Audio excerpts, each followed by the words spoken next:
we just saw exactly why Oscar Piastri is a championship caliber driver and Lando Norris is not, and why this is Oscar's championship and it's already in the books. So, Oscar wins the Belgian Grand Prix over Lando Norris. Lando started on pole. Oscar finished the first lap in front, in first. Well, the first racing lap. And he never looked back. Now, when it came time to switch, I will say, I think Lando and his side of the garage made the right move to go to the hards over the mediums.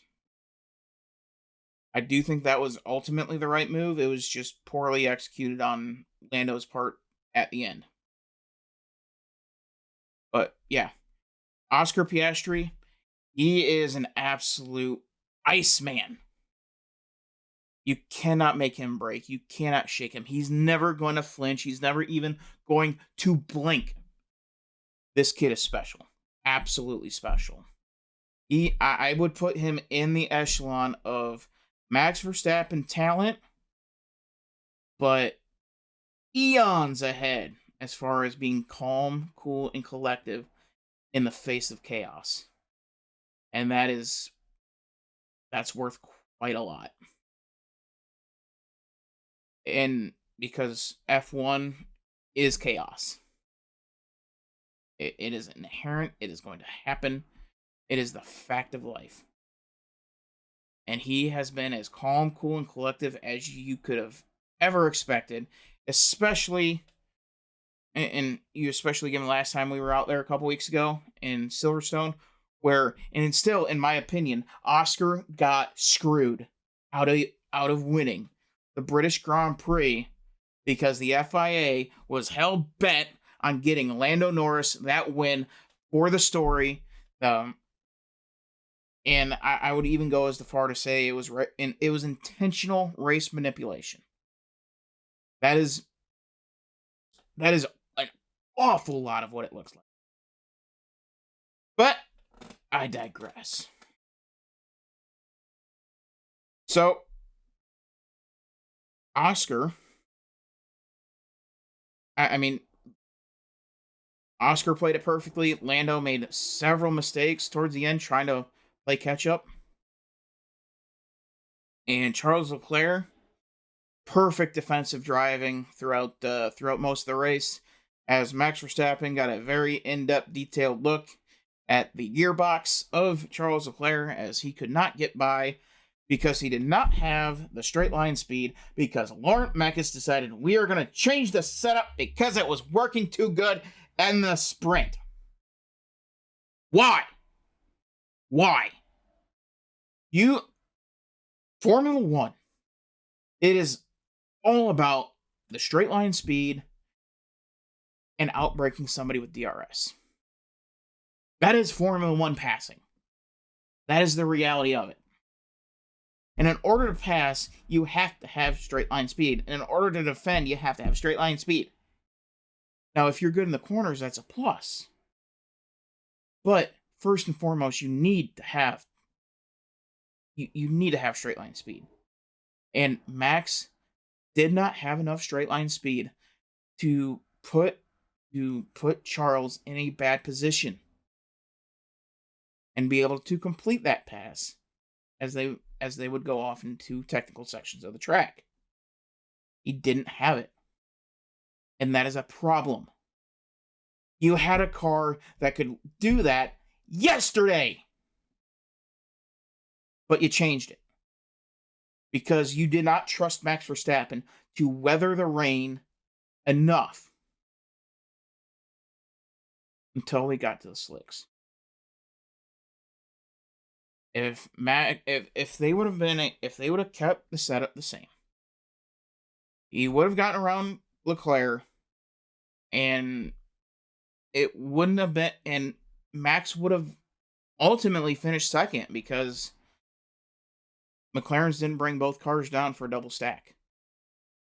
So already, Laurent Mekies has costed Max Verstappen 6 points.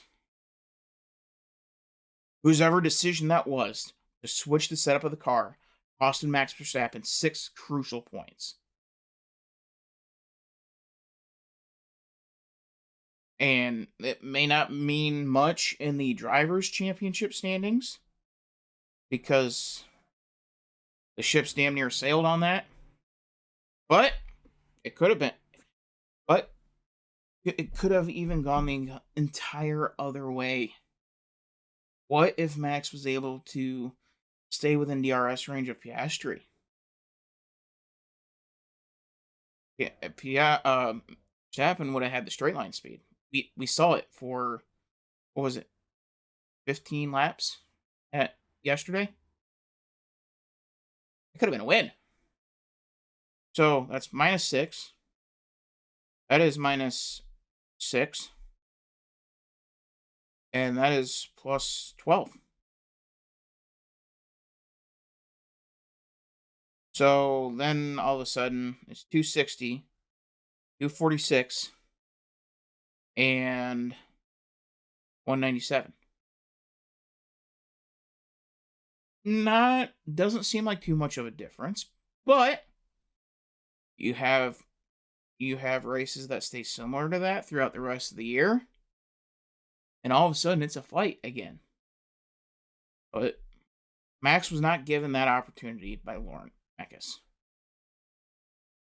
And then we have Russell in 5th, Albon 6th, and the driver of the day, man who actually risked it for the biscuit and got himself a biscuit, Lewis freaking Hamilton. Started on what would have been the pit lane under normal circumstances. He was the first to jump on the slicks, and it paid its dividends in large. And even after everybody switched over, he was still cutting through the field like a hot knife through butter. Wasn't able to get around Albon, though, but Albon, he got his ship righted finally. And got the Williams back into the points. Liam Lawson making a special appearance in the points. Gabriel Bortoletto, limited edition points paying race. And even more limited edition. Pierre Gasly in the Alpine, the slowest car in the field. He gets that sucker in 10th. And then was able to hold everybody and their cousin up after that. But hey, he was able to keep him behind. Ollie, he kept Ollie, Nico, Yuki, Lance, all behind him. And then Ocon was able to keep Kimi and Fernando behind. And then after that, it was just kind of... But yeah, you still have the DRS trains going. We'll see if that changes next year with no DRS. So we'll see how that goes. But yeah. So, I mean, what can I say? This race showed why Oscar Piastri has an argument of being the best Formula One driver on the planet today. He has an argument. I mean, Max is an incredible talent. But you throw in Piastri's temperament, how calm he is. He is like, I'm surprised the media hasn't started running with this new edition of the Iceman. I mean, this kid does not blink. He is going to win a championship this year. He has that killer instinct. He has the temperament. He has the car. And his championship rival, he's got the car. He's got the personality of a champion. But he doesn't have the killer instinct. He is not going to be able to be the one. Lando is not going to be the one to put the boot over the neck and extinguish what life is left, what kind of championship life is left in his rival. That is going to be Oscar. Oscar is the one that is going to win this championship. There isn't a doubt in my mind. Lando does not have it. And as I said, after, I think it was China? I don't know. Go back on my YouTube channel and see. But Lando Norris will never win a Formula One World Championship, Drivers World Championship, ever. He will not do it. And at that time, I preferenced with McLaren. I'm not going to preference it with McLaren. I'm just going to say it's never going to happen. All you Lando fans, sorry. It's reality. Never going to happen. But Oscar Piastri, as I've said in several videos, this is Oscar's world. We're just living in it. So, that is the Belgium Grand Prix review. I think I got everything that I want to covered.